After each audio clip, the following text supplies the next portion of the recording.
If you want an autofocusing wide aperture prime, you have to pay more for it, especially all those from the major brands. And then you have very rare, very special f1.2 ultra wide aperture primes, and they cost a lot, usually very often more than your camera. Viltrox have just released this beautiful, high quality and very affordable 75mm f1.2 APS-C or DX in this case lens for Nikon Z cameras. But is this lens good enough? Does it deliver good results, or is it just a gimmick? Is it a lens for you? In this video, I'll hopefully answer all those questions and tell you enough information about this lens for you to make your own mind up. Keep watching, don't skip, and not only you are going to see lots of samples shot with it, but also find out more about it. Viltrox were the first to offer affordable autofocusing primes for Nikon Z cameras. First primes that were a Nikon. They were all good, maybe not amazing, but very good value for money. But recently Viltrox have rebranded, and with the new logo came incredible 16mm f1.8 for Sony cameras, and now this. This one came out first for Fuji cameras and now for Nikon, and it is their first lens with a Pro badge on it, and one that from the moment I shot the first picture with, very impressive. Viltrox are upping their game for sure, and from being affordable and okay brand, the cheap cousin of the mainstream big boys, to the major player that is doing lenses that are on par with lenses that cost 4 times more than this. Quick disclaimer, this lens has been sent to me by Viltrox for this review, but as always I was not asked or paid to say anything specific about it, and this is my honest and totally unbiased opinion about this lens. Okay, first thing, this is a crop sensor lens, commonly called APS-C or DX by Nikon. What it means that this lens is designed for a smaller size, smaller than a full frame sensor. It does not cover full frame sensor when used. This results in a crop. On a Z6, Z6II or Z7, Z7II or new Z8, you are going to get about 100mm focal length and slightly smaller dimensions of the captured file. Not really a big problem, especially if you shoot with higher resolution Z7 II or Z8 cameras, but it is an ideal lens, perfect match for Z50 or ZF-C. So regardless of what camera you use it on, you get approx 100mm focal range telephoto with ultra wide f1.2 aperture. It sounds good, doesn't it? The problem f1.2 lenses had in the past, especially the cheaper ones, but not only, was that it was pretty much impossible to get anything sharp at f1.2. Not only because the depth of field at f1.2 is so ridiculously shallow, but also optically it was hard for manufacturers to make them really work. A lot has changed since. Now all the major brands make f1.2 primes that are outstanding and have outstanding prices to match. So how this compares? It works. And it works very well. There is no issue with sharpness wide open. It really delivers as sharp results as any Nikon own lens would for a fraction of the cost. The images are sharp, edge to edge wide open without any visible issues usually associated with poorly made f1.2 lenses. There is more. Very good color and contrast, no vignetting, almost zero chromatic aberration, some, but I really struggled to see any even when I pushed it hard. There's some issues with flaring. It creates this severe rainbow effect when pointed at the strong light sources like the sun.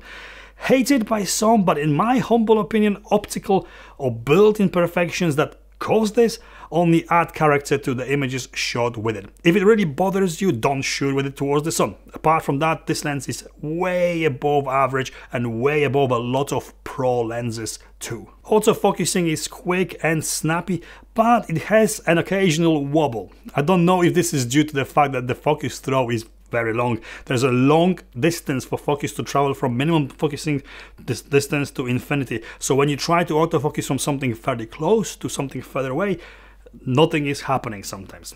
Oh, nothing is happening fast. Good thing is that with this lens you can override autofocus by just turning the focus ring. That kicks it in gear and enables you to force autofocus to get there quicker sometimes.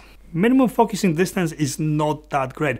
I guess it is about standard for this focal length though. It's not a lens you get super close with to capture close-ups, but rather use its focal length to frame your close-ups shots tighter, if that makes any sense. It feels that I want to be closer, but lens does not allow me to. You simply get used to it and learn what the minimum focusing distance is by using it regularly. Oh, minimum focusing distance is 88 centimeters. This focal length and ultra wide aperture make it a great lens choice for portrait photography. Super sharp eyes and very blurred, compressed background.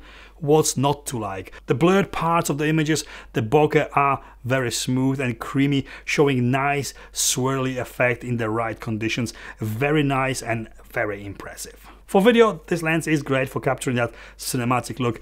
The AF works well if you don't push it too hard from minimum focusing distance to the infinity too often. It's not stabilized lens, and this focal length makes it hard to keep it still if shooting handheld though. There's no focus breathing visible, very good and rather unusual for a prime in this class. Focus breathing is when the lens looks like it is zooming in or out when changing your focus from something close to something further away. None with this lens. Built, not only very good looking lens, it is also very well built. It feels very substantial and made to last. It weighs a very respectful 710 grams. Very respectful for f1.2 aperture lens. Not exactly light, but f1.2 lenses have always been huge and very heavy in the past. This isn't. Large manual focus ring, smooth, maybe a little too loose, and it makes tiny bit of plastic on plastic rubbing sound. Manual aperture ring that can be set to auto for the camera to control the aperture, or turned to be fully controlled by you, by hand. This is declickable with the switch for smooth aperture changes for those of you who prefer this method to control brightness when filming. It is, however, a little bit loud even when declicked. It makes some rubbing sound. I'm only telling you how it is. It's not an indication of its lower build quality. This happens with Sigmas and Tamrons very often too. This is how it is. Standard auto manual focus switch and a focus hold button that can be customized to other functions via the camera. Nice large front glass element with 77mm filter thread. There's full weather sealing, making it splash and dust proof, and there's also a USB-C socket at the mount for future firmware updates. This is especially important if Nikon, for whatever reason, will stop these working on their cameras with their own future firmware updates. They could fix it with a firmware update quickly. Viltrox could fix it with a firmware update quickly if that happens. Price. This is where this lens is very, very special. £533 here in the UK or $549 in US. This is a very low price for a lens of this quality with f1.2 ultra wide aperture. There's literally nothing else to compete with it. Nikon owned f1.2 lenses are 4-5 times more expensive. This is not really competing with them anyway. It is an APS-C lens and a great value for money, considering that it actually works very well. This makes it possible or affordable for more people to shoot with f1.2 lens, something that used to be available only for serious pros or people made out of money. Conclusion, Viltrox are changing. They are slowly becoming one of the big boys from China. They are proving that not all Chinese photography products are worse than those made by major brands in China. With this new Pro line, with this lens, they are really showing that they can do lenses as good as the major brands. This lens is really good. It delivers very impressive results and it is totally fun to use. You don't buy f1.2 lens to shoot with it at f4 all the time. You want to utilize that wide aperture and harness that shallow depth of field. This works. It delivers sharp and beautiful images with really nice bokeh worth of any pro, but with an affordable price tag. I only hope there will be more lenses like this coming from Nikon Z and other mounts as well.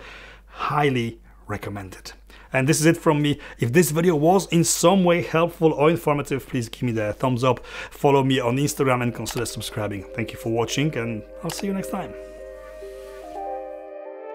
This one came out first for Fuji cameras and now for Nikon. It is a... Bam bam bam bam bam bam. Minimum focusing, minimum bam bam. I only hope there will be more lenses like this coming from Nikon Z